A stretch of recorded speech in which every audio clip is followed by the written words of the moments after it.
আসসালামু আলাইকুম রহমতুল্লাহ। সুপ্রিয় শিক্ষার্থীবৃন্দ, মেকানিক্যাল ইঞ্জিনিয়ারিং চ্যানেলের পক্ষ থেকে তোমাদের সকলকে জানাচ্ছি আন্তরিক শুভেচ্ছা। এই ভিডিওটা তৈরি করছি সপ্তম শ্রেণীর শিক্ষার্থীদের জন্য। সপ্তম শ্রেণীর শারীরিক শিক্ষা ও স্বাস্থ্য বইয়ের প্রথম অধ্যায় শরীরচর্চা ও সুস্থ জীবন এর 10 এবং 11 পৃষ্ঠার অনুশীলনীর বহু নির্বাচনী প্রশ্নের উত্তরগুলো নিয়ে আজকে আলোচনা করব। এই ভিডিওটির ডেসক্রিপশনে এবং পিন কমেন্টে প্লেলিস্টের লিঙ্ক দেওয়া আছে, সেখান থেকে তোমাদের যার যে বিষয়ের ভিডিও দরকার খুব সহজেই দেখে নিতে পারবে। প্রথম অধ্যায় শরীরচর্চা ও সুস্থ জীবন, পৃষ্ঠা 10, অনুশীলনীর বহু নির্বাচনী প্রশ্ন। 1 নম্বরে আছে, একজন সুস্থ লোকের দৈনিক কত ঘন্টা ঘুমানো প্রয়োজন? 2-3 ঘন্টা, 7-8 ঘন্টা, 8-10 ঘন্টা নাকি 10-12 ঘন্টা? সঠিক উত্তর হচ্ছে খ নম্বরটা, 7-8 ঘন্টা তার ঘুমানো প্রয়োজন। 2, দেহের কোষগুলো কর্মক্ষমতা হারায় ফুটবল খেলার ফলে, গাড়ি চালানোর ফলে, গাড়িতে বসে গান শোনার ফলে?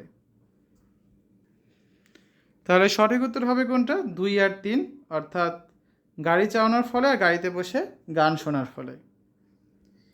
নিচের অনুচ্ছেদটি পড়ে 3 এবং 4 নম্বর প্রশ্নের উত্তর দাও। অনুচ্ছেদটা পড়ি আগে আমরা।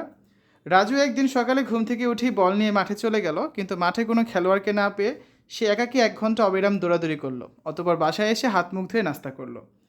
3 নম্বর প্রশ্ন, রাজু যে ব্যায়ামটি করলো তা কোন ধরনের? পরিমিত ব্যায়াম, অনিয়মিত ব্যায়াম, নিয়মতান্ত্রিক ব্যায়াম নাকি সরঞ্জামবিহীন ব্যায়াম? তাহলে বুঝতেই পারছো উত্তর কোনটা হবে, খ নাম্বারটা, সরঞ্জামবিহীন ব্যায়াম। 4, নিয়মিত এই ধরনের ব্যায়াম সরঞ্জাম সহ করলে রাজুর কোনটি ঘটতে পারে? সু অভ্যাস গড়ে উঠবে, হৃৎপিণ্ড সতেজ হবে, হজম শক্তি বৃদ্ধি পাবে নাকি অঙ্গ প্রত্যঙ্গের ক্ষতি হবে? সঠিক উত্তর হচ্ছে খ নাম্বারটা, হৃৎপিণ্ড সতেজ হবে।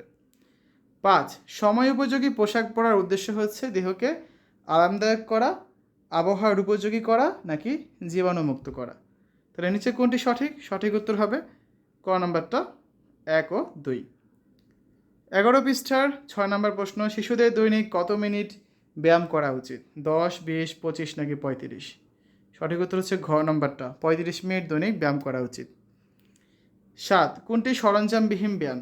Skipping rope, frisbee, head stand নাকি রোমান রিং? সঠিক উত্তর হচ্ছে গ নম্বরটা, হেড স্ট্যান্ড। নিচের উদ্দীপকটি পড়ো এবং 8 ও 9 নং প্রশ্নের উত্তর দাও। 4টা চিত্র আছে এখানে। তো 8 নম্বর প্রশ্নে আছে, উপরে উল্লিখিত কোন ব্যায়াম বা খেলার ফলে কবজির শক্তি বৃদ্ধি পায়? চিত্র 1, 2, 3, 4। সঠিক উত্তর হচ্ছে চিত্র 1, টেবিল টেনিস। চিত্র 1 হচ্ছে কি ব্যাডমিন্টন খেলা হচ্ছে। 9 নাম্বার, চিত্র 1-এ অর্জিত যোগ্যতা নিচের কোন খেলায় অর্জন করা যায়? হ্যান্ডবল, ভলিবল, ক্রিকেট নাকি বাস্কেটবল? সঠিক উত্তর হবে গ নাম্বারটা, বাস্কেটবল, কারণ বাস্কেটবলে আমরা হচ্ছে ক্রিকেট ব্যাট দিয়ে ব্যাট করি। 10 নাম্বার, ক্রিকেট হবে অ্যান্সার। ক্রিকেটে হচ্ছে আমরা ক্রিকেট ব্যাট দিয়ে ব্যাট করি। তাহলে গ নাম্বার হচ্ছে সঠিক উত্তর। 10 নম্বর প্রশ্ন হচ্ছে, ওয়ার্ম আপ না করে ব্যায়াম করলে কী সমস্যা হতে পারে?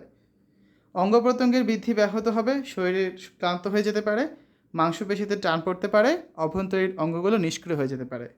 তাহলে সঠিক উত্তর হচ্ছে গ নাম্বারটা, মাংসপেশিতে টান পড়তে পারে। ঠিক আছে, তো এই হচ্ছে আজকে আলোচনা। আমরা আগামী ক্লাসে অন্য একটি অধ্যায়ের সমাধান করে দিব।